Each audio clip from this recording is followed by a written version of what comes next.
Hi guys, hello बच्चे party. कैसे हो आप सब लोग? आई होप सभी बच्चे काफी अच्छे होंगे। माय डियर स्टूडेंट्स, मैं विनोद कुमार बहल आप सभी बच्चों का हमारे इस चैनल में एक बार फिर से स्वागत करता हूं। वेलकम और welcome back to this channel. बच्चे पार्टी, आज हम लोग क्या करने वाले हैं, जैसा कि आप सबको पता है कि हमारा डिटेल्ड लेक्चर जो है फिलहाल करंट इलेक्ट्रिसिटी हम कर रहे हैं। और करंट इलेक्ट्रिसिटी के फर्स्ट लेक्चर में मैं आपको ओम्स लॉ के बारे में बता चुका था। करंट के बारे में बताया, उसका पहले समरी दिया, फिर ओम्स लॉ क्या होता है और उसके ऊपर 2-4 सवाल भी करवाए आपको। आज के इस लेक्चर में हम क्या करने वाले हैं बच्चा पार्टी, सबसे पहले पहले आप देखिएगा, आज के इस लेक्चर में हम लोग ड्रिफ्ट वेलोसिटी का कॉन्सेप्ट कवर करने वाले हैं। हम लोग ड्रिफ्ट वेलोसिटी का कॉन्सेप्ट करने वाले हैं, ठीक है ना। और इसी के साथ साथ ड्रिफ्ट वेलोसिटी से ओम्स लॉ का भी डेरिवेशन करने वाले हैं। ड्रिफ्ट वेलोसिटी से ओम्स लॉ को भी डिड्यूस करने वाले हैं। काफी अच्छा क्वेश्चन है। एक तो ये कॉन्सेप्ट हो गया, और तीसरे कॉन्सेप्ट की अगर हम बात करेंगे तो यहां पर हम लोग एक फॉर्मूला पढ़ा जाता है, R is equals to R not 1 plus alpha T. ये एक रेजिस्टेंस का और टेम्परेचर का रिलेशन होता है। यहां पर हम इसके ऊपर भी चर्चा कर रहे होंगे। And I hope this lecture is going to be very productive for you. आप लोग अपना कॉपी पेन निकाल ले। कॉपी पेन निकाल के जो है ना, जैसे जैसे मैं आपको पढ़ा रहा हूं, देखिए थियरी थोड़ी सी है, आज क्वेश्चंस भी कुछ कुछ कर रहे होंगे, लेकिन काफी मजे आ रहे होंगे। तो अगर कोई भी लेक्चर है जिसको हमें अच्छे से प्रोसेस करना है, उसके लिए पहले आप अपने माइंड को थोड़ा सा रिलैक्स करो, काम करो अपने माइंड को। यानी कि आप एक जगह पे बैठो, बस 4-5 चीजें और मत सोचना। कोई भी चीज को अगर हमें, जैसे फॉर एन एग्जांपल एक आधे घंटे का लेक्चर है और उसको हमें आधे घंटे या 40 मिनट में ही प्रोसेस करना है, तो उसके लिए हमें हमारे दिमाग से जो बाकी जितने भी चीजें उन सबको साइड करना पड़ेगा और फिर वहां बैठना पड़ेगा, ताकि हम जो है ना उसको आधे घंटे में ही प्रोसेस कर सके। अदरवाइज हमेशा ऐसा होता है कि आपको टीचर पढ़ा रहा है, आपका दिमाग कहीं उधर है कहीं उधर है, क्योंकि आप घर बैठे बैठे काम कर रहे हो। ऐसा तो है नहीं कि अभी आप कोई ऑफलाइन कोचिंग सेंटर में जा रहे हो, घर से ही आप चीजों को पढ़ रहे हैं। तो डिस्ट्रैक्शन होना बहुत संभव बात है, बहुत आसान चीज है डिस्ट्रैक्शन होना। तो इसलिए डिस्ट्रैक्ट नहीं होइए। उस डिस्ट्रैक्शन से बचने के लिए मैंने आप लोगों को कहा है कि डेली बेसिस पे 5 से 10 मिनट का मेडिटेशन करिए। मेडिटेशन में कुछ नहीं करना है आपको, सिर्फ और सिर्फ अपनी आंखें बंद करनी है और कोई भी एक चीज आप फोकस कर लो, किसी भी एक चीज के ऊपर आप फोकस कर लो। आपका फोकस किसी और चीज पे नहीं होना चाहिए, सिर्फ उस चीज पे होना चाहिए। जिससे क्या होगा, आप अपने दिमाग को कंट्रोल कर रहे हो उन 10 मिनट के लिए कि भाई तू कुछ भी मुझे दिखा दे, मैं कुछ नहीं देखूंगा। जो मैंने फोकस कर लिया है, जो मेरा दृढ़ निश्चय कर लिया है मैं उसी को देखूंगा। तो फोकस यार एक बहुत बड़ी चीज है। उसी लिए अब जब ये लेक्चर आप स्टार्ट कर रहे हैं, तो आप बाकी सब चीजों को साइड करो और सिर्फ यहां फोकस लगाओ। जिस तरीके से अर्जुन ने जो है ना, वो बताया जाता है कि जैसे अर्जुन से जब पूछा गया कि आप जब तीर जिसको मार रहे हैं तो आपको सामने क्या दिखाई दे रहा है, तो उसने कहा यार मुझे जो है ना, मतलब सिर्फ और सिर्फ आंख दिखाई दे रही है वो बर्ड की। तो उसको सिर्फ आंख दिखाई दे रही थी क्योंकि उसका फोकस वही था। आपका फोकस सिर्फ ये लेक्चर होना चाहिए, आसपास आपकी लाइफ में क्या चल रहा है थोड़ी देर के लिए, ये आधा घंटा 40-45 मिनट जितने भी देर का लेक्चर है उसको आप साइड करिए। राइट बच्चा पार्टी, आज ये तीनों टॉपिक्स हम करने वाले हैं। काफी मजेदार टॉपिक्स है, काफी बढ़िया मजे आने वाले हैं इस टॉपिक्स में। तो सबसे पहले यार, शुरू करने से पहले आप लोगों को एक चीज और बतानी है। मैंने एक चीज और बतानी है। Just give me a moment बच्चा। हाँ, just give me a moment. सिर्फ एक चीज और बतानी है आपको शुरुआत करने से पहले। And here we go my dear students. अगर आप ध्यान से देखेंगे, कोई भी बच्चा अगर ऐसा है जिसने मेरे साथ मेरा पेड बैच ज्वाइन नहीं करा है, आज आपके लिए एक ऑफर है, ठीक है ना। 4 दिन के लिए एक ऑफर है। जो भी आपका प्राइस होगा किसी भी बैच का, आपको 25% ऑफ मिलेगा अगर आप वीके आर्मी कोड यूज करते हैं। यदि आप वीके आर्मी कोड यूज करते हैं, so you will get 25% of. इसका मतलब आप अगर मेरा ये फिजिक्स का फुल ईयर बैच लेते हैं जो सिर्फ फिजिक्स का है, तो 3,500 में से आप 25%, यानी कि आप 700 और मतलब समथिंग 2,500, 2600-2700 रुपए के आसपास का आपको ये वाला कोर्स पड़ेगा। मतलब 1/4 अमाउंट आप इसका डिडक्ट कर लेंगे। राइट बच्चा पार्टी। और अगर आपको पूरा बैच लेना है, उसका भी लिंक डिस्क्रिप्शन में है। 9,899 में से अगर आप इसका 1/4 अमाउंट माइनस कर लेंगे, तो लगभग आपको ये 6,500 रुपए के आसपास पड़ रहा होगा by using code VK army. एक काफी अच्छा मौका है। प्लस पे आप मेरे साथ रेगुलर बात कर सकते हैं, मेंटोरशिप होती है। हर 3 सेशन के बाद एक डाउट क्लियरिंग सेशन होता है। डाउट्स भी ऐसे नहीं कि आपने फोटो के फॉर्म में भेज दिया। डाउट इज समथिंग आप अपना हैंड रेस करो, आप मुझसे बात कर सकते हो, बात करके आप अपना डाउट क्लियर करवा सकते हो। गौरव बच्चा पार्टी। चलिए तो फिर यार स्टार्ट करते हैं सेशन को, ठीक है ना, सेशन को स्टार्ट करते हैं। ड्रिफ्ट वेलोसिटी एक बड़ा प्यारा टॉपिक है। पहले इसके ऊपर सीधा सीधा 3 नंबर का डेरिवेशन पूछा जाता था। लास्ट लेक्चर में भी बताया था, आजकल डेरिवेशंस पे उतना फोकस नहीं करा जा रहा है, लेकिन विदाउट डेरिवेशंस आप पूरे के पूरे 100 में से 100 नहीं ला सकते हैं। कॉम्पिटेंसी बेस्ड क्वेश्चंस है, यानी कॉन्सेप्ट क्लियर होना बहुत ज्यादा जरूरी है। तो यदि आपके कॉन्सेप्ट क्लियरेंस अच्छी है तो ये आप कर सकते हो। उसके लिए मुझे ड्रिफ्ट वेलोसिटी को बहुत अच्छे से समझना बहुत जरूरी है। बिल्कुल बेसिक से स्टार्ट करते हैं, एक कंडक्टर की बात करते हैं। इसके लिए एक छोटी सी कहानी मैं आपको बताता हूं, ठीक है ना, एक छोटी सी कहानी मैं आपको बताता हूं। कहानी क्या है भाई, एक क्लास चल रही है, आप लोग को अच्छे से रिलेट कर सकते हैं, स्कूल तो गए होंगे, आप जाते भी होंगे। एक क्लास चल रही है और उस क्लास में एकदम से नीचे से कॉल आता है टीचर के पास, दीदी या भैया जो भी आते हैं स्कूल में, वो मैम को, या मतलब हमारी मैम को बोलते कि मैम प्रिंसिपल सर ने बुलाया है आपको, ठीक है। नाउ अभी मैम क्या करेंगी, तो मैम जो है वो हमें बोलेंगे कि बेटा मैं तो नीचे जा रही हूं, लेकिन प्लीज आप लोग सही से पेश आना और सेल्फ स्टडी करो, जब तक क्लास में हुड़दंग मत मचाना। कभी ऐसा हो सकता है कि हमें जो चीज बताई गई हो, हमें मतलब फॉर एन एग्जाम्पल हमें कुछ भी बताया गया हो और हम उसको अमल करें, ऐसा नहीं होता यार, ठीक है। हमें जो बोला जाता है कि ये मत करना, हम करते वही है। अब टीचर जैसी क्लास से निकलती है तो आपने देखा होगा कोई बच्चा पंखे से लटक रहा है, ठीक है, कोई पीछे से किसी को थप्पड़ मार रहा है, कोई बोर्ड के ऊपर ड्राइंग कर रहा है, ठीक है, कोई किसी के कंधे पे बैठा हुआ है, नाच रहा है। तो ये सब चीज चल रहा है कब, जब क्लास में टीचर एब्सेंट है। बट द मोमेंट बच्चे को पता चलता है कि यार टीचर अब बाहर ही है, आने वाला है, बस पहुंचने वाला क्लास में, सारे बच्चे जो है बिल्कुल वेल डिसिप्लिन मैनर में बेंचेस के ऊपर बैठे होते हैं, ऐसा कि जैसे हमसे ज्यादा शरीफ तो कोई इस दुनिया में है ही नहीं, ठीक है ना, और बिल्कुल मतलब शांत स्वभाव से डिसिप्लिन मैनर में। क्यों? क्योंकि टीचर आया। एक external agency, external force act कर रही है उस समय पे। सेम कॉन्सेप्ट यहां पर इस कंडक्टर के अंदर हो रहे हैं। अगर आप ध्यान से देखोगे तो कंडक्टर के अंदर मिलियंस ऑफ फ्री इलेक्ट्रॉन्स होते हैं। ये एक कंडक्टर है हमारा, ये एक कंडक्टर है हमारा, और इसके अंदर अगर मैं आपको बताऊं तो मिलियंस ऑफ फ्री इलेक्ट्रॉन्स है बच्चा। इसके अंदर अगर मैं आपको बताऊं तो मिलियंस ऑफ फ्री इलेक्ट्रॉन्स है बेटा, याद रखना, इस कंडक्टर के अंदर मिलियंस ऑफ फ्री इलेक्ट्रॉन्स है बच्चा, ठीक है ना। और ये जो मिलियंस ऑफ फ्री इलेक्ट्रॉन्स है, जब यहां पर इलेक्ट्रिक फील्ड नहीं है ना, so in the absence of electric field, in the absence of electric field, these millions of free electrons, अगर मैं आपको बताऊं तो मैं सिर्फ इतना ही कहूंगा कि इन the absence of electric field, these free electrons moves in any random direction. मतलब ये कहीं भी जा रहे हैं, जैसे आप टीचर की एब्सेंट थी तो बच्चा कोई किसी के रास्ते पे नहीं जा रहा। तो यहां पर जब इलेक्ट्रिक फील्ड एब्सेंट है ना, पहले मैं लिख देता हूं फिर समझाता हूं आपको। In the absence of an external electric field, free electrons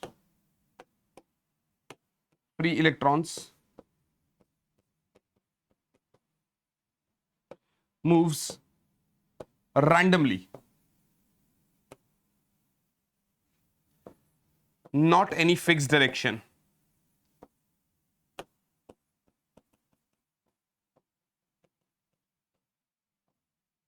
due to its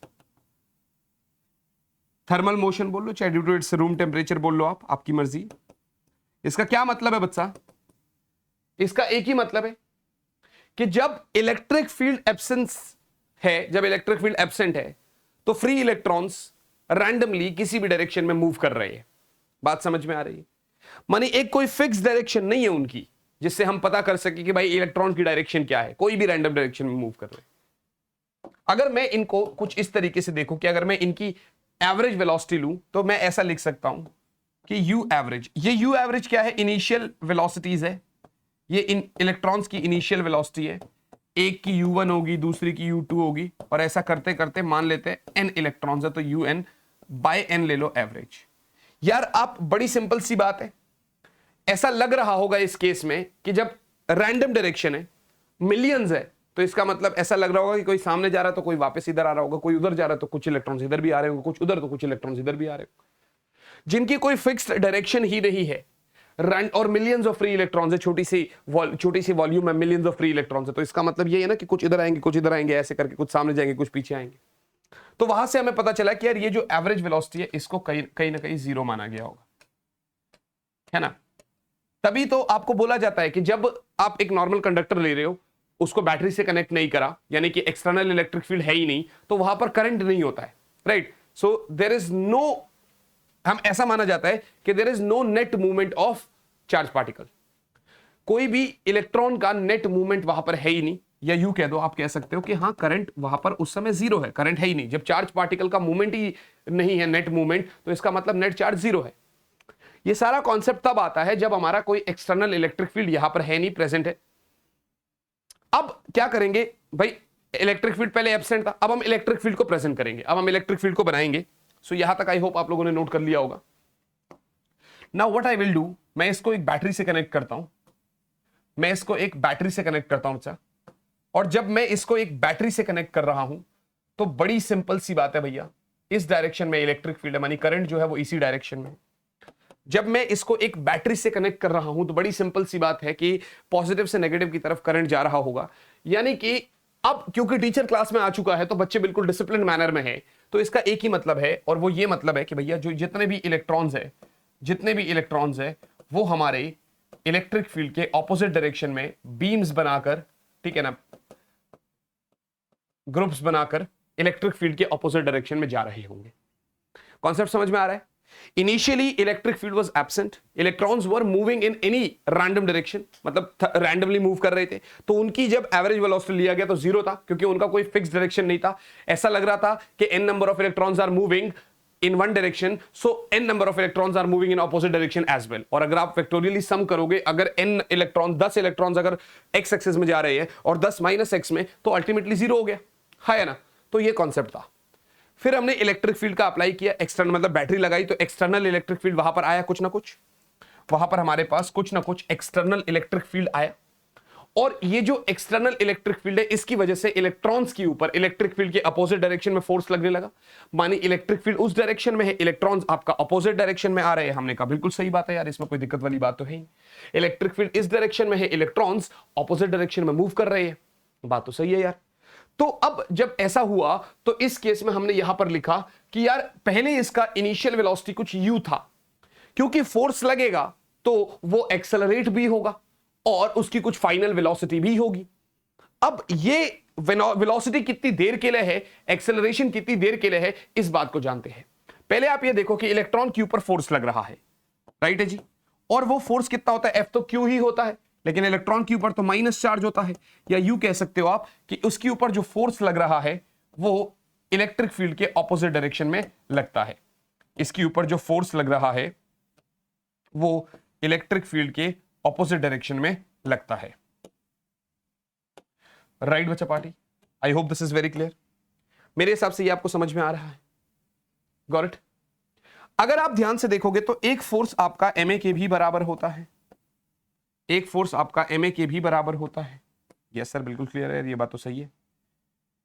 तो अगर मैं दोनों को ले लूं, ये फर्स्ट है और ये सेकंड है, अगर मैं दोनों को देखूं तो फ्रॉम फर्स्ट एंड सेकंड आप ऐसा बोल सकते हो ना सर कि minus E is equals to ma। आप ऐसा बोल सकते हो ना sir, minus E is equals to ma, और I can say acceleration of electron is minus E by m, है ना? I hope this is very clear, I hope this is very very clear to you all. मेरे हिसाब से ये बात आपको समझ में आ रही। मतलब ये हुआ कि यार इलेक्ट्रॉन जो है उसके ऊपर इलेक्ट्रिक फील्ड के ऑपोजिट डायरेक्शन में फोर्स लग रहा है। इलेक्ट्रॉन के ऊपर इलेक्ट्रिक फील्ड इस साइड है तो उसके ऊपर अपोजिट डायरेक्शन में फोर्स लग रहा है, उस फोर्स की वजह से ये एक्सेलरेट भी होता है। लेकिन कैसे होता है, किस तरीके से होता है, पहले ये समझते हैं। क्योंकि इनिशियल वेलोसिटी u था तो फाइनल वेलोसिटी v होगा। So due to this force experienced, electrons gains some velocity. Electrons gains some velocity. अब क्योंकि एक्सेलरेशन भी है, फाइनल वेलोसिटी भी है, इनिशियल वेलोसिटी भी कुछ टाइम में हुआ होगा, तो यहां पर मैं लिख रहा हूं that v1 is equals to u1 plus a, v2 is equals to u2 plus a tau 2, और ऐसे करते करते n इलेक्ट्रॉन्स है तो n नंबर ऑफ कोलिजन्स हुए होंगे। सर ये a सेम क्यों लिखा आपने, ये समझ में नहीं आया। देखो मेरी बात समझो, यहां पर एक चीज याद रखना कि इलेक्ट्रॉन जो है वो किसके साथ कोलाइड करेगा, या तो वो दूसरे इलेक्ट्रॉन के साथ कोलाइड करेगा या वो मेटल के पॉजिटिव आयन के साथ कोलाइड करेगा।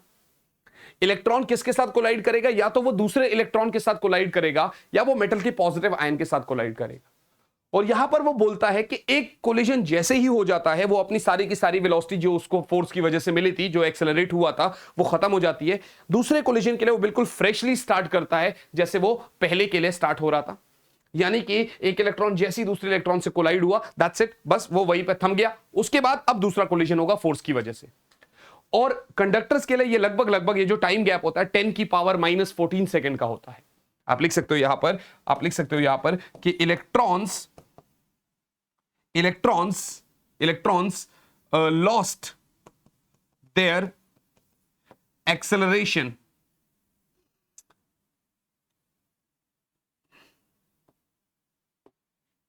as soon as the collision is done। अपनी भाषा में लिखा है तो किताबों की भाषा से देख लेना भाई वहां पे क्या लिखा होता है, बट आप मेरी बात समझ गए कि एक कोलिजन जैसे ही हुआ, कोलिजन खत्म, एक्सेलरेशन भी खत्म। इसका एग्जांपल समझाते हैं रियल लाइफ में, प्रैक्टिकल लाइफ में भी सिखाएंगे आपको किस तरीके से। तो इसका मतलब फॉर कंडक्टर्स, किताब ऐसा बोलती है, it is of the order of 10 की पावर -14 सेकेंड। यानी कि एक इलेक्ट्रॉन जो था वो एक्सेलरेट जरूर हुआ, पर कितनी देर के लिए, 10 की पावर -14 सेकेंड के लिए।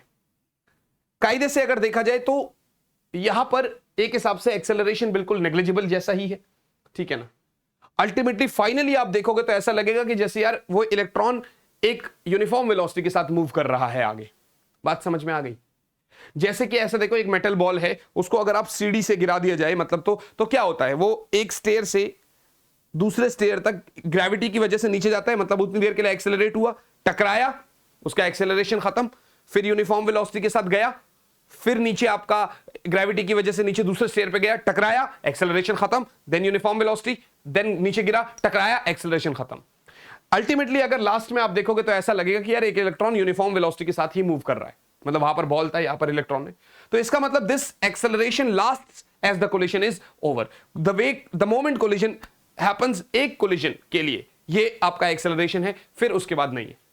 तो यहां पर जो अगर मैं देखा जाए, जितना मैं देख पा रहा हूं, वो यहां पर वो बात यहीं पर हो रही है कि भैया ये जो इलेक्ट्रॉन है ना, ये जो इलेक्ट्रॉन है ये एक्सेलरेट हुआ था बट ना मात्र टाइम के लिए। तो आप ये कह सकते हैं कि इलेक्ट्रॉन्स जो है वो मूव कर रहे हैं इलेक्ट्रिक फील्ड के ऑपोजिट डायरेक्शन में विद यूनिफॉर्म वेलोसिटी। उस वेलोसिटी को ही हमने ड्रिफ्ट वेलोसिटी माना गया, और वो ड्रिफ्ट वेलोसिटी क्या बोलता है, average of all velocities gained by the electrons. Average of all velocities gained by the electrons. आपका होमवर्क है ये, मैं हमेशा देता हूं। उसके पीछे का कारण सिर्फ इतना है कि शायद आप जो है ना घर पे एनसीईआरटी खोलेंगे और उसको अच्छे से करेंगे। यहां पर मैं साइड में लिख दे रहा हूं होमवर्क क्या है आपका। एक आपका ड्रिफ्ट वेलोसिटी, एक आपका ड्रिफ्ट वेलोसिटी, और दूसरा जो होमवर्क है दैट इज बेसिकली, एक होमवर्क तो आपका ड्रिफ्ट वेलोसिटी, राइट, और जो दूसरा होमवर्क है बच्चा, जो दूसरा होमवर्क है दैट इज, अभी मैं आपको आने वाला है रिलैक्सेशन टाइम। इन दोनों का डेफिनेशन लिखना, हो सके तो आप कमेंट बॉक्स में जरूर लिखिएगा, हो सके तो आप कमेंट बॉक्स में जरूर लिखिएगा, काफी अच्छा लगता है, ठीक है ना। तो ड्रिफ्ट वेलोसिटी आपका ये हो गया। तो इसका मतलब अगर मुझे ड्रिफ्ट वेलोसिटी का एक्सप्रेशन चाहिए तो मैं कैसे निकालूंगा, यहां से ले लेते हैं। So drift velocity is basically, अभी v1 है तो दैट इज u1, तो सारे u1 को पहले अलग कर लो, यानी u1 plus u2 plus dash dash dash un by n, right, plus a common ले लिया और सारे टाइम को भी अलग कर दीजिए। Plus dash dash dash tau N by N. यार एक बड़ी सिंपल सी बात है, ये आप ऑलरेडी पिछले स्लाइड से जीरो ले चुके हैं average, so this is zero. तो इसका मतलब ड्रिफ्ट वेलोसिटी इज बेसिकली ए, और इसको मैंने टाउ ले लिया। What is this tau? What is this tau? ये टाउ क्या है भैया? ये टाउ क्या है? Tau is the relaxation time. मैं आपको बता देता हूं, वैसे तो time collision between two time difference, time duration between two successive collision. एक कोलिजन, उसके जस्ट बाद दूसरा कोलिजन, इन दोनों बीच कोलिजन्स के बीच में जो टाइम गैप है that is basically the relaxation time. ठीक है ना? आपको इसको मैंने जो लिखा वही है, the time elapses between two successive collisions, but इसको किताब से लिखना, एनसीईआरटी से पढ़ना। ये पूरा थियरी 1 से 1.5 पेज का है, काफी अच्छा लगेगा। अंदर से एक अकॉम्प्लिशमेंट, मतलब एक सेंस ऑफ अचीवमेंट वाली फीलिंग आएगी कि यार सर ने पहले ड्रिफ्ट वेलोसिटी का कॉन्सेप्ट समझाया पूरे डिटेल में, अब हमने उसको कर भी लिया, आपका खत्म। एक जितना देर मैंने पढ़ाया उतना देर अगर आपने इसको पहले रिवाइज किया, फिर एनसीईआरटी से उसके आधी देर का पढ़ लिया, दैट्स इट, आपका पूरा टॉपिक खत्म है। उसके बाद आप चाहे इसके जेई के सवाल लगा लो, नीट के सवाल लगा लो, आपको कोई नहीं रोक सकता, आप इजीली लगा सकते हो questions. Got it guys? So ये आपका ऐसे हो गया। तो ड्रिफ्ट वेलोसिटी के एक्सप्रेशन के लिए भैया एक्सेलरेशन तो आपका क्या था? Minus E by M, so minus E by M into tau. ये है बेसिकली एक वेक्टर फॉर्म में कि भाई आपने देखा कि ड्रिफ्ट, जो इलेक्ट्रॉन ड्रिफ्ट कर रहा है वो इलेक्ट्रिक फील्ड के ऑपोजिट डायरेक्शन में ड्रिफ्ट कर रहा है। इलेक्ट्रॉन जो ड्रिफ्ट कर रहा है वो उसके ऑपोजिट डायरेक्शन में ड्रिफ्ट कर रहा है। बट अगर मैं वेक्टर ना लगाऊं, नॉर्मली मैं स्केलर फॉर्म में देखना चाहूं, तो मैं क्या लिख सकता हूं कि sir drift velocity is equals to E by M into tau. Normally मैं अगर देखना चाहूं, so I can say that drift velocity is equals to E by M into tau. I hope this is very very clear to you all. मेरे हिसाब से ये concept आप सभी बच्चों को बिल्कुल अच्छे से क्लियर है, यहां तक आप लोगों को कोई प्रॉब्लम नहीं आ रही होगी। Got it guys? यूनिट इसका वही मीटर पर सेकंड है, यहां से आपने देख लिया, ठीक है ना? कोई प्रॉब्लम वाली बात तो नहीं है। अब मैं क्या करना चाहता हूं, ड्रिफ्ट वेलोसिटी ये कर लिया मैंने। I want to give the expression, I want to derive the expression for relation of current and drift velocity. Current और ड्रिफ्ट वेलोसिटी का क्या रिलेशन होता है, इसको आपने नोट कर लिया होगा मेरे हिसाब से, है ना? अब जो मेरा नेक्स्ट एक्सप्रेशन आता है वो क्या आता है, यानी कि expression between current and drift velocity. Expression between current and drift velocity. बेटा करंट और ड्रिफ्ट वेलोसिटी के बीच में एक्सप्रेशन निकालना है मुझे। किस किस के बीच में? करंट और ड्रिफ्ट वेलोसिटी के बीच में एक्सप्रेशन निकालना है मुझे। So I will say this is like this, ठीक है ना? I will say this is like this, कुछ इस तरीके से। अगर मैं आपको बताऊंगा पॉजिटिव नेगेटिव है, भाई ये रहा आपका इलेक्ट्रिक फील्ड मानी करंट का डायरेक्शन, और ये रहा आपका इलेक्ट्रॉन जो कि अपोजिट डायरेक्शन में मूव कर रहे हैं। इस एक पॉइंट से दूसरे पॉइंट तक इलेक्ट्रॉन अगर आएगा तो मतलब एल लेंथ कवर करेगा टी टाइम में। इलेक्ट्रॉन एक पॉइंट से दूसरे पॉइंट तक आएगा यानी एल लेंथ को कवर करेगा टी टाइम में, वही है उसकी एक्चुअल में ड्रिफ्ट वेलोसिटी। अगर आप ड्रिफ्ट वेलोसिटी की बात करेंगे तो वो क्या है? एवरेज उसने डिस्टेंस अपॉन टाइम होता है velocity, so L length cover किया टी टाइम में। क्या समझ में आए? एल लेंथ कवर किया टी टाइम में। अगर आप ध्यान से देखेंगे तो यहां से यहां तक आने में चार्ज अगर आएगा तो करंट क्या होगा? Charge per unit time. Current will be what? Charge per unit time. आपको पता है सर Q बराबर NE होता है। सर मैंने तो आज तक स्मॉल NE लिखा था बेटा, वहां पर स्मॉल n के बाद लिखा होता था n is the number of electrons. तो यहां पर मैं इस n को लिखता हूं नंबर ऑफ इलेक्ट्रॉन्स, यानी यहां पर अगर आपको नंबर ऑफ इलेक्ट्रॉन्स चाहिए तो कैपिटल N, क्योंकि यहां पर स्मॉल n का कुछ और सिग्निफिकेंस होता है। भाई इसका एरिया A है, लेंथ L है, तो यहां पर मैं स्मॉल n लिखता हूं which is number of electrons per unit volume, which is number of electrons per unit volume. I hope this is very clear. So small n is basically the number of electrons per unit volume. I hope this is very clear. Small n is the number of electrons per unit volume. मेरे हिसाब से ये आपको बिल्कुल अच्छे से clear है। अगर मैं आपको ध्यान से बताऊं तो यहां पर आपका जो करंट हुआ वो क्या हो गया, यानी NE by T, और आई कैन से अगर ऐसी बात है तो स्मॉल n को आप क्या लिख सकते हो? कैपिटल N by वॉल्यूम, मतलब एरिया इंटू लेंथ। ये इधर चला जाएगा तो यहां से पता चला that n is equals to n into AL, that capital N is equals to small n into AL। तो यहां पर आप लिख सकते हो small n AL E by T। मैंने कहा था लेंथ कवर करेगा T टाइम में, तो वही ड्रिफ्ट वेलोसिटी हो गया। So I is equals to NEA into Vd. This is basically the relationship of current and drift velocity. This is basically the relationship of current and drift velocity. ये आपका current और drift velocity के बीच का relationship हो गया. Please आप इसको note down करिए. जैसे ही मैं इसको करता हूं तो यहां से एक और कॉन्सेप्ट अराइज होता है मेरे दिमाग में. That concept is known as current density. Current density. उस कॉन्सेप्ट को मैं क्या बोलता हूं बच्चे? उस कॉन्सेप्ट को मैं बोलता हूं करंट डेंसिटी. उस कॉन्सेप्ट को मैं क्या बोल सकता हूं? उस कॉन्सेप्ट को मैं बोलता हूं बेटा करंट डेंसिटी. उस कॉन्सेप्ट को मैं बोलता हूं बच्चे करंट डेंसिटी. अभी करंट डेंसिटी क्या है? जे से डिनोट करते हैं इसको. एक वेक्टर क्वांटिटी है. नाम से समझ में आ रहा है कि कहीं ना कहीं डिवाइडेड बाय समथिंग होगा. तो एक करंट पर यूनिट एरिया होता है बेसिकली करंट डेंसिटी. बट ये हमें ये समझाने की कोशिश कर रहा है कि जैसे कोई भी एक सरफेस ले रहा हूं, इस सरफेस के अक्रॉस किसी भी पॉइंट पर अगर आपको करंट डेंसिटी देखनी है तो वो ये कहता है कि एरिया के नॉर्मल करंट की डायरेक्शन है, मानी चार्ज फ्लो कर रहे हैं, ठीक है ना, और एरिया वेक्टर का डायरेक्शन भी इधर ही है, ठीक है ना, एरिया वेक्टर का डायरेक्शन भी आपका इधर ही है. तो इस केस में जो करंट डेंसिटी है वो मेरा I/A हो गया. मैंने कहा बिल्कुल ठीक है, कोई दिक्कत वाली बात नहीं है. यूनिट अगर आप देखोगे तो वही coulomb per metre square, sorry ampere per metre square, सही है. लेकिन व्हाट इफ ये सरफेस को मैंने ऐसा टेढ़ा कर दिया. अब इसका एरिया वेक्टर इस डायरेक्शन में है, करंट आपका इधर है, ठीक है ना. तो ये कहता है कि यार करंट, ये नॉर्मल जो इस एरिया का कंपोनेंट होगा करंट की डायरेक्शन में, वो क्या हो जाएगा? A cos theta. So now they be like J is I/A cos theta. Now they be like J is equals to I/A cos theta. बात समझ में आ गई कि नहीं आ गई? मानी वो डिपेंड कर रहा है कि अगर एरिया परपेंडिकुलर नहीं है, अगर एरिया करंट के डायरेक्शन के परपेंडिकुलर नहीं है, तो उस केस में करंट के डायरेक्शन में जो उस एरिया का कंपोनेंट होगा वो करंट उससे डिवाइड हो जाएगा और वो हमारा करंट डेंसिटी का रिलेशन दे देगा.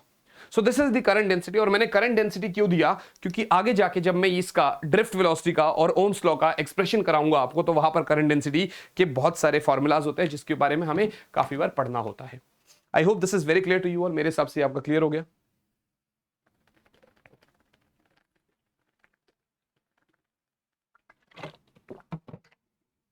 हाँ जी बच्चा पार्टी, क्या ये क्लियर है बच्चे? तो दिस इज ऑल अबाउट, मतलब मेरा करंट, मतलब ड्रिफ्ट वेलोसिटी और करंट का रिलेशन हो गया, फिर करंट डेंसिटी हो गया. अब एक काम करते हैं, एक और टर्म पढ़ते हैं यहां पर, फिर आगे पढ़ेंगे. That is mobility of charge carriers. Mobility of charge carriers. भाई चार्ज कैरियर्स का क्या मतलब होता है? आपको इसके बारे में भी थोड़ा सा जानना चाहिए. जैसे अगर मैं सॉलिड्स की बात करूं, कंडक्टर्स की बात करूं, तो कंडक्टर्स के अंदर इलेक्ट्रॉन्स है जो मूव करते हैं, तो फिर कंडक्टिविटी मतलब करंट, हमें पता चलता है कि वहां पर करंट है. इलेक्ट्रॉन्स की मतलब कंडक्टर्स की कंडक्टिविटी कैसे पता चलती है कि इलेक्ट्रॉन्स कितने मूव कर रहे हैं, कैसे मूव कर रहे हैं और कैसे मूव नहीं कर रहे हैं. राइट बच्चा पार्टी, हमें वहां से इलेक्ट्रॉन्स की कंडक्टिविटी के बारे में पता चलता है. इलेक्ट्रोलाइट्स में जब हम देखेंगे आगे जाके, केमिस्ट्री में आपने देखा होगा, वहां पर आयंस होते हैं, जैसे कॉपर भी है, SO4 भी है, तो CuSO4, positive ions, negative ions, दोनों मिला के करंट का बताते हैं हमें, ठीक है ना. तो यहां पर कौन से चार्ज कैरियर का क्या मोबिलिटी है, कितना कैसे मूव कर रहा है वो, उसी से पता चलेगा भाई उस कंडक्टर की कंडक्टिविटी क्या है. सो मोबिलिटी को हम म्यू से डिनोट करते हैं, and this mu is known as drift velocity per unit electric field. अगर कोई आपसे बोले what is the mobility, you will like electric field है, उसके अंदर इलेक्ट्रॉन्स की कितनी ड्रिफ्ट वेलोसिटी है, वहां से हमें पता चल जाएगा मोबिलिटी क्या है उसकी, वहां से हमें पता चल जाएगा कंडक्टिविटी क्या है. अगर आपको इसका करंट के साथ भी रिलेशन देना तो कैसे देखोगे? I बराबर NEA इंटू VD हो गया. अभी यहां पर VD क्या आ जाएगा? म्यू इंटू E आ जाएगा. तो करंट से जो रिलेशन आएगा वो NEA म्यू E हो जाएगा, ठीक है ना. ऐसा भी आप कह सकते हो. बात समझ में आ रही है कि नहीं आ रही है? असल में ये क्यों दिया मैंने, क्योंकि आगे जाके आप सेमीकंडक्टर्स पढ़ेंगे बच्चा, चैप्टर 14 में. यहां पर मैं बिल्कुल भी इंट्रोड्यूस नहीं करूंगा सेमीकंडक्टर्स को, सिर्फ एक ग्राफ बनवाऊंगा सेमीकंडक्टर्स का, दैट्स इट. बाकी बिल्कुल नहीं इंट्रोड्यूस करूंगा, क्योंकि सेमीकंडक्टर्स के सारे ग्राफ हमें एनी हाउ चैप्टर 14 में पढ़ने ही है. तो सेमीकंडक्टर्स में वहां पर एक होल्स होते हैं, ठीक है ना, शायद आपने केमिस्ट्री में पढ़ा होगा, और एक आपके इलेक्ट्रॉन्स होते हैं. मतलब सेमीकंडक्टर्स के अंदर ये भी सॉलिड ही होते हैं, तो जिस तरीके से कंडक्टर में सिर्फ electrons are the charge carriers, semiconductors में holes and electrons both carries current, so both are the charge carriers. बात समझ में आई कि नहीं आई? तो वहां पर एक करंट होल्स की वजह से होता है, एक करंट इलेक्ट्रॉन्स की वजह से होता है। ये सब हम चैप्टर 14 में पढ़ेंगे। But mobility of charge carriers, और अगर इसका यूनिट आपको देखना होगा तो इसका यूनिट में क्या लिख सकता हूं, यूनिट में क्या लिख सकता हूं, drift velocity per unit electric field. असल में अगर देखा जाए तो इसका यूनिट देखो, इसका एक और फॉर्मूला बना लो ना यहां से, तो यूनिट भी आ जाएगा। This is VD by E. अगर वीडी की जगह में ई बाई एम इंटू टाउ कर लू, और नीचे ई तो है ही है, इस ई से ई कट जाएगा, so this is E tau by M, यानी कि coulomb second per kg, coulomb second per kg, यही हो गया ना भाई, चार्ज का कूलम्ब, टाइम का सेकेंड और पर केजी। तो अलग अलग यूनिट्स आप कैसे भी बना लो, ठीक है ना, अलग अलग यूनिट से आप कैसे भी बना लो, आपकी मर्जी है, ठीक है ना। आप यहां से भी बना सकते हो, तो ये आपका इधर से मीटर पर सेकंड न्यूटन पर कूलम्ब, वैसे बना लो, ठीक है ना। बात समझ में आ रही है? I hope this is very very clear to you. So this is the mobility of charge carriers. अब 15 से 20 मिनट का एक कॉन्सेप्ट है हमारा, that is the derivation of Ohm's law from drift velocity, that is the derivation of Ohm's law from drift velocity. So I will be like हम क्या करते हैं यहां पर, हम क्या करते हैं यहां पर, हम यहां पर लिखते हैं डिडक्शन ऑफ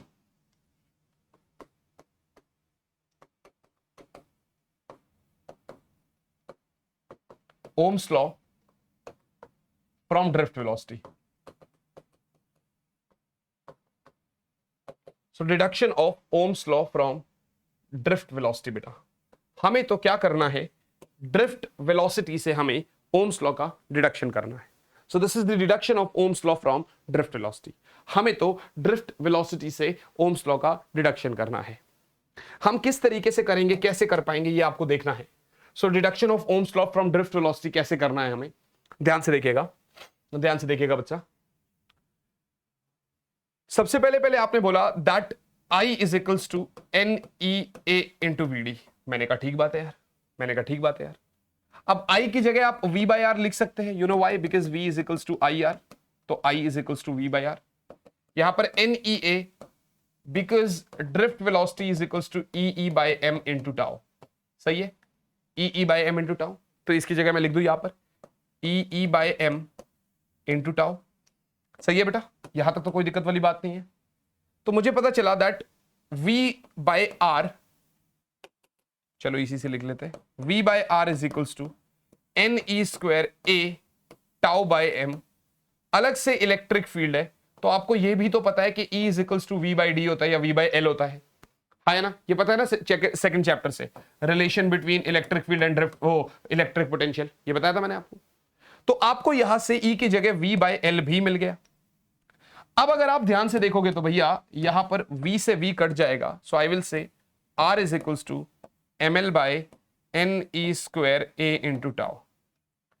यहां से मुझे रेजिस्टेंस, आप देख रहे हो ड्रिफ्ट वेलोसिटी के एक्सप्रेशन से मैं आपको एक रेजिस्टेंस का फॉर्मूला दे चुका, जो आप ओम्स लॉ में R बराबर V बाय एल पढ़ते थे, V बाय आई पढ़ते थे, या R बराबर रो L बाय ए पढ़ते थे। यहां पर आपको मैंने अलग से रेजिस्टेंस का फॉर्मूला दे दिया। Also if you will see, also अगर आप देखते हो तो R is equals to rho L by A होता है बेटा। Also if you will see, तो आपको जिस तरीके से पता चलता है, क्या पता चलता है, that R is equals to rho L by A. तो अगर ऐसी बात है तो ऑन कंपेयरिंग, अगर मैं इनको कंपेयर करता हूं, ऑन कंपेयरिंग, तो आप ये कहेंगे that ML by NE square A tau is equals to rho L by A. तो L से L कटा, A से A कटा, so I will be like that rho is equals to M by NE square into tau. That rho is equals to M by NE square into tau. Also if you'll see, तो rho is equals to M by NE square into tau. असल में मुझे यही से आपको बताना है कि किस तरीके से रेजिस्टिविटी और टेम्परेचर का, या रेजिस्टेंस और टेम्परेचर का रिलेशन है। बट ये दो ही टर्म्स नहीं है यहां पर जो मैं आपको बता रहा हूं। जैसे आपने रेजिस्टेंस पढ़ा, रेजिस्टेंस और रेजिस्टिविटी की यूनिट्स आप पहले भी लिख चुके हो। जिस तरीके से resistance is the property of a conductor which opposes the flow of current, मानी रेजिस्टेंस क्या है, बताता है हमें कि करंट कितना ज्यादा अपोज करेगा ये कंडक्टर। तो वहीं पर हमारे पास एक कंडक्टेंस भी होता है, विच इज जी, कंडक्टेंस भी होता है हमारे पास एक, जी बोलते हैं हम जिसको। कंडक्टेंस क्या होता है? रेजिस्टेंस का इनवर्स, ठीक है ना, 1/r, विच इज इसका उल्टा, यानी NE²A टाउ बाय ml, जिसका यूनिट अगर आप देखोगे, इसका अगर आप यूनिट के बारे में बात करोगे तो आप चाहे पर ओम ले लो, पर ओम ले लो, या आप इसको MHO लिख लो, मो लिख लो, या फिर आप इसको सेमेन लिख लो, ठीक है ना, या फिर आप इसको सीमेन लिख लो, ठीक है ना। ये इसका यूनिट हो जाते हैं किसकी? इसको क्या बोलते हैं? कंडक्टेंस। जैसे वहां पर अपोजिशन है तो ये कंडक्टेंस क्या बोलता है? Ease for the flow of current, कितना इजीली करंट फ्लो करेगा, ये कैसे पता चलेगा? कंडक्टेंस से, जी से। जिस तरीके से आपका जी होता है, जिस तरीके से रो है, उसी तरीके से सिग्मा है, विच इज 1/ρ, ठीक है ना। ये है रेजिस्टिविटी, ये है कंडक्टिविटी, उसका रेसिप्रोकल मानी उल्टा हो जाएगा, NE² टाउ बाय m हो जाएगा। यूनिट फिर वही है, उसका ओम मीटर है तो इसका पर ओम पर मीटर लिख लो, चाहे MHO पर मीटर लिख लो, चाहे आप सेमेन पर मीटर लिख लो, चाहे आप सेमेन पर मीटर लिख लो, आपकी मर्जी है। ये इसके यूनिट्स हो गए। यहां तक अपना कॉन्सेप्ट बिल्कुल क्लियर था, यहां तक अपनी कहानी बिल्कुल क्लियर थी। अब कहानी में जो ट्विस्ट है वो ये है, जो टॉपिक है वो ये है कि सर आपने मुझे कहा था कि रेजिस्टेंस लेंथ पे डिपेंड करता है, वो हम ऑलरेडी कर चुके हैं। आपने कहा था रेजिस्टेंस एरिया पे डिपेंड करता है, उसके हम क्वेश्चंस भी कर चुके हैं। आपने कहा था कि सर रेजिस्टेंस जो है वो बेसिकली टेम्परेचर पे भी डिपेंड करता है, तो ये टेम्परेचर पे कैसे डिपेंड करता है, हमें इस चीज को जानना है। मैं आपको नेक्स्ट पेज में कराता हूं इसको, ठीक है ना, मैं आपको इसको नेक्स्ट पेज में कराता हूं। मैंने कहा यार VD बराबर EE/m इंटू टाउ, और आपने कहा sir rho is equals to m/NE² tau, rho बोल लो चाहे ये बोल लो, और sigma is equals to NE² tau by m। सही है, ये तीन फॉर्मूलाज आपने मुझे दिए। मैंने कहा एक काम करते हैं, टेम्परेचर को बढ़ाते हैं, आपने कहा बिल्कुल बढ़ाइए। मैंने कहा एक काम करते हैं, टेम्परेचर को बढ़ाते हैं, आपने कहा बिल्कुल बढ़ाइए, कोई बात। So the moment I increase temperature, जैसे ही मैं टेम्परेचर बढ़ाऊंगा तो कंडक्टर के अंदर जो फ्री इलेक्ट्रॉन्स होंगे उनकी थर्मल वेलोसिटी बढ़ेगी कि नहीं बढ़ेगी? आया ना? टेम्परेचर के बढ़ाते ही जो इसके अंदर फ्री इलेक्ट्रॉन्स है उनको हीट मिलेगा, हीट अप होंगे, उनकी थर्मल वेलोसिटी बढ़ जाएगी एकदम से। बिल्कुल सर, बात तो सही है। The moment we increase the temperature thermal velocity will be increasing. अभी जैसे ही थर्मल वेलोसिटी बढ़ेगी तो जल्दी जल्दी कोलिजन होगा। जब थर्मल वेलोसिटी बढ़ेगी तो कोलिजन जल्दी जल्दी होगा। अगर कोलिजन फ्रीक्वेंटली हो रहा है तो जो रिलैक्सेशन टाइम है वो डिक्रीज हो जाएगा। बोलो हाय ना, बोलो हाय ना। दोबारा समझो, टेम्परेचर बढ़ाया तो इलेक्ट्रॉन्स की जो थर्मल वेलोसिटी है वो बढ़ गई। टेम्परेचर बढ़ाया तो इलेक्ट्रॉन्स की जो थर्मल वेलोसिटी है वो बढ़ गई। इसका मतलब रिलैक्सेशन टाइम घट गया। इसका मतलब रिलैक्सेशन टाइम घट गया भैया। टेम्परेचर बढ़ाया, थर्मल वेलोसिटी बढ़ी तो रिलैक्सेशन टाइम मेरा घट गया। बात तो सही है सर। टेम्परेचर बढ़ाया, थर्मल वेलोसिटी बढ़ गई, रिलैक्सेशन टाइम घट गया। बात तो सही है सर, बात बिल्कुल ठीक है। अगर ऐसी बात है तो टाउ जैसे ही घटेगा तो इसका मतलब आपका ड्रिफ्ट वेलोसिटी भी घट जाएगा, यानी इलेक्ट्रॉन्स की ड्रिफ्ट वेलोसिटी भी घट जाएगी, भैया टाउ घट गया यानी कि अगर उसकी ड्रिफ्ट घट गई, उसका मोबिलिटी घट गया तो उसकी कंडक्टिविटी भी घट जाएगी, है ना, क्योंकि कंडक्टिविटी टाउ के डायरेक्टली प्रोपोर्शनल। लेकिन यार रो तो टाउ के इनवर्सली प्रोपोर्शनल है, लेकिन यार रेजिस्टिविटी तो टाउ के इनवर्सली प्रोपोर्शनल है। आप कह रहे हो टाउ कम होगा तो रेजिस्टिविटी बढ़ेगा, बट ऑब्वियस सी बात है। ये 6 चीजों के ऊपर अक्सर क्वेश्चंस आते हैं। इसके ऊपर ग्राफ्स भी पढ़ाए जाते हैं, ग्राफ्स भी आते हैं। फिर से पढ़ा रहा हूं, टेम्परेचर बढ़ा तो इलेक्ट्रॉन्स का थर्मल वेलोसिटी बढ़ा, जिसकी वजह से कोलिजन जल्दी हो गए तो रिलैक्सेशन टाइम घट गया, ड्रिफ्ट वेलोसिटी घट गया, यानी कंडक्टिविटी घट गया, और टाउ जो है और रो जो है आपस में इनवर्स रिलेशन रखते हैं, तो टाउ घटा तो रो बढ़ गया, रेजिस्टिविटी या रेजिस्टेंस बढ़ गया। आई hope this is very clear now कि जैसे जैसे टेम्परेचर बढ़ाएंगे वैसे वैसे आपका रेजिस्टिविटी बढ़ता जाएगा। अगर मैं आपको बताऊं, ये आप नोट कर लो एक बारी, अगर मैं आपको बताऊं बच्चा, अगर मैं आपको बताऊं तो आप क्या करेंगे, होल्ड करना एक मिनट। हाँ, 3 ग्राफ्स बना रहा हूं मैं आपके लिए, किस किस का, रेजिस्टिविटी और टेम्परेचर का आपके लिए।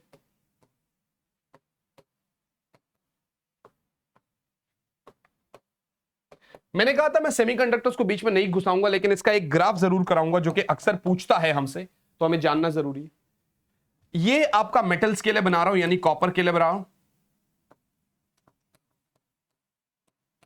ये आपका मैं एलॉइज के लिए बना रहा हूं। असल में एलॉइज में क्या होता है, टेम्परेचर डिपेंडेंसी, मतलब निकल मान लो इसको, टेम्परेचर डिपेंडेंसी उतनी ज्यादा नहीं रहती है, टेम्परेचर डिपेंडेंसी उतनी ज्यादा नहीं रहती है बच्चा। ये मेटल्स के लिए मतलब कॉपर्स के लिए, ये एलॉइज के लिए टेम्परेचर डिपेंडेंसी उतनी ज्यादा नहीं रहती है।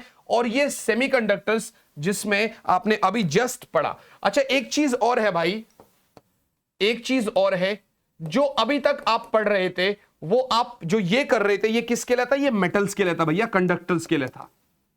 सेमीकंडक्टर्स के लिए बिल्कुल उल्टा होता है। For semiconductors on increasing temperature resistivity decreases, conductivity increases. Sir ऐसा क्यों होता है, तो यार ये भी तो चीज आपको सेमीकंडक्टर चैप्टर में पढ़ने को जरूर मिलेगा, ये भी चीज आपको सेमीकंडक्टर्स वाले चैप्टर में पढ़ने को जरूर मिलेगा बच्चा।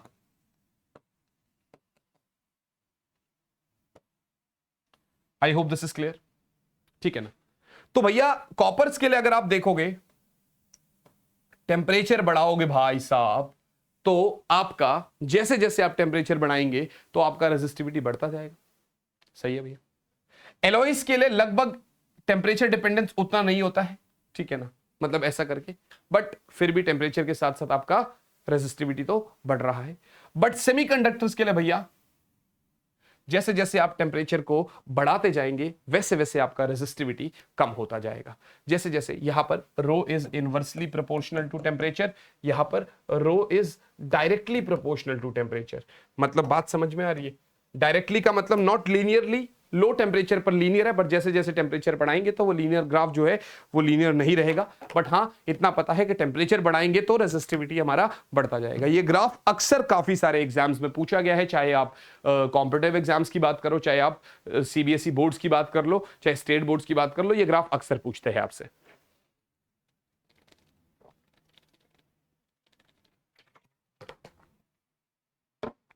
And I hope this is very very clear to you all. रोटी रोटी रोटी, मेरे हिसाब से ये आप सभी बच्चों को बहुत अच्छे से क्लियर हो रहा है, ये जो कॉन्सेप्ट मैंने आपको बताया, ठीक है ना। मैंने आपको करंट डेंसिटी का एक कॉन्सेप्ट दिया था यहां पर, और कहा था कि करंट डेंसिटी के साथ भी रिलेशन हो सकता है इन सब चीजों का जो ये है। तो एक बार करके देख लेते हैं यहीं पर, इसी मतलब पिछले ही पेज पे कर लो आप। यहां पर आपने कहा सर J बराबर I बाई ए, मैंने कहा ठीक है, I मतलब NEA इंटू VD, बिल्कुल ठीक है, बाई ए से ए कट जाएगा, ओके, NE, और VD की जगह में EE by M into tau लिख सकता हूं, बिल्कुल ठीक है। So this is basically NE square tau by M into E, सही है। अगर आप देखोगे what is this NE square tau by M, this is sigma. So I will say that J is equals to sigma E। Vector है तो इसलिए आपने ऐसा लिख लिया, J is equals to sigma E, और क्योंकि सिग्मा इज 1 बाई रो तो रो सामने ले जाओ, तो इसको आप ऐसे भी लिख सकते हो, रो J बराबर E।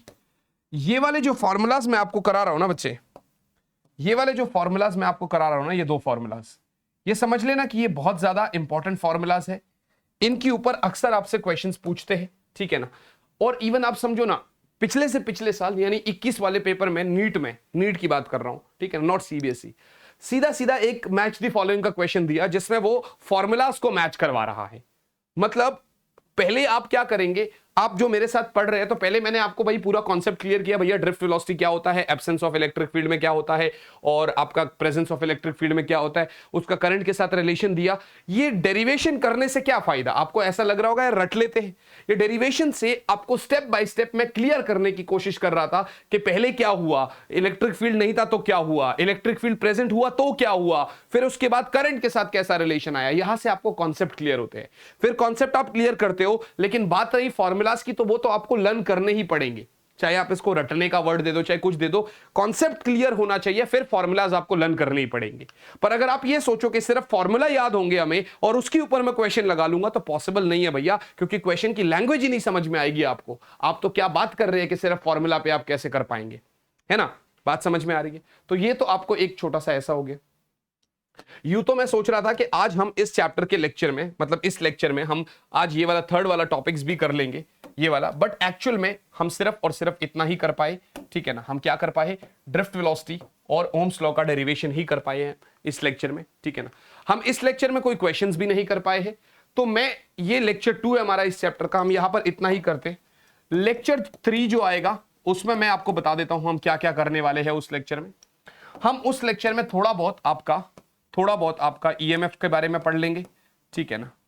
और दूसरा कॉन्सेप्ट हम यही R is equals to R not 1 plus alpha T के बारे में पढ़ लेंगे, और थोड़े से कुछ 2-4 सवाल लगाने की कोशिश कर लेंगे अगर समय मिला तो। अदरवाइज न्यूमेरिकल्स के लिए तो देखो बहुत सारे अलग अलग सेशंस में आपके लेता ही रहूंगा, और आपको अच्छा भी लगेगा, मजे भी काफी आते रहेंगे। I hope this is very clear to you all, जो भी बात मैंने आपको बोली है। राइट बच्चा पार्टी, ये मेरे हिसाब से आपको क्लियर है, ठीक है ना। अब आप लोगों से फिर यही कहूंगा, कोई भी बच्चा ऐसा है जिसने अभी तक हमारा पेड बैच के बारे में नहीं सुना है, एक बहुत प्यारा ऑफर है, 30 जून तक ये ऑफर है आपका, ठीक है ना। आपको 25% ऑफ मिलेगा पूरा वीके आर्मी कोड यूज करके। पूरा बैच लेना है तो भी आप ले सकते हैं, इस पे आपको ऑफ मिलेगा, ठीक है ना। आफ्टर ऑफ अगर मैं इसको पूरा कैलकुलेट करके बताऊं आपको, अगर मैं ये पूरा बैच का कैलकुलेशन बताऊं आपको, सो 8,999 माइनस 25%, सो ये आपको after using VK army code, जो भी डिस्क्रिप्शन में लिंक है, आपको इसका प्राइस पड़ेगा 6,750 रुपीज का, ठीक है ना। और ये जो 3,500 वाला करेंगे, इसमें से अगर मैं 25 माइनस करूंगा तो ये 2,425 रुपए का पड़ेगा आपको after using code VK army code. सोच के देखो, 2,425 रुपए, यानी कि कोई भी ऑफलाइन कोचिंग में 2 महीने की फीस, मतलब ऑलमोस्ट में तो अगर आप सिटी में देखोगे तो 1 महीने की फीस होती है, अदरवाइज 2 महीने के मैक्सिमम मान लो यार, 1200-1300 रुपए से कम क्या ही कोई फीस लेगा 1 महीने की। और हम आपको यहां पर पूरा साल पढ़ा रहे हैं, जिसके अंदर हम आपको सारे सब मतलब 2600 में पूरा फिजिक्स दे रहे हैं, रेगुलर लाइव क्लासेस है, रिकॉर्डेड है, मंडे टू फ्राइडे क्लासेस होती है, कोई मतलब हो सकता है सैटरडे संडे भी कभी कभार हो जाती है, डाउट सॉल्विंग सेशंस होते हैं, और वीकली टेस्ट होता है, पूरा परफॉर्मेंस चेक होता है। तो काफी अच्छा बेनिफिट है, आप इसको देख सकते हैं। और फिर से वही बात कहूंगा, आप देखते हो कि आपके लिए जब हम आते हैं ना तो पूरी एनर्जी के साथ आते हैं, और आपके अंदर पूरा एनर्जी डालने की कोशिश करते हैं। तो मैं भी यही कहूंगा कि यार और एनर्जी आप हमें कैसे मोटिवेट कर सकते हो, कैसे दे सकते हो, इस सेशन को आप अपने दोस्तों के साथ शेयर कर सकते हो। आप इस सेशन को अपने फ्रेंड्स के साथ शेयर करिए, जितने ज्यादा के साथ। बिल्कुल भी जेलसी वाली भावना ना रखें कि सर आप अच्छा पढ़ाते हैं तो आपसे हम पढ़ेंगे, हमें मजे आएंगे, दूसरा दोस्त पढ़ेगा तो कल तो उसके ज्यादा मार्क्स आएंगे। एक्चुअली उसको भी भगवान ने बनाया है, आपको भी भगवान ने बनाया है, और ऊपर वाला ये बात देखता है कि यार जब तुम किसी दूसरे बंदे की मदद करते हो तो पता नहीं किस फॉर्म में वो आपको ब्लेसिंग दे देता है, और किस फॉर्म में वो आपकी और अच्छे से मदद कर जाता है, आपको पता भी नहीं चलता है। इसको अपने दोस्तों के साथ जरूर शेयर करिएगा, लाइक करिएगा, अच्छा लगे तो कमेंट जरूर करिएगा, क्योंकि कमेंट करना इज समथिंग, मतलब आप समझो कि यार वो गुरु दक्षिणा के फॉर्म में आप दे सकते हो, ठीक है ना। और क्या चीज की रिक्वायरमेंट है इस सेशन में, आपको कोई डाउट लगा या कोई और डाउट्स है, या क्या आपको वीडियो की रिक्वायरमेंट है, कोई टॉपिक पे वीडियो बनवानी है, कोई बैकलॉग्स है, कुछ भी है, आप जरूर कमेंट कर सकते हैं। मैं सारे कमेंट्स पढ़ता हूं आपके, और हम आपके उन सारे कमेंट्स के ऊपर वीडियो बनाने की पूरी कोशिश करते हैं।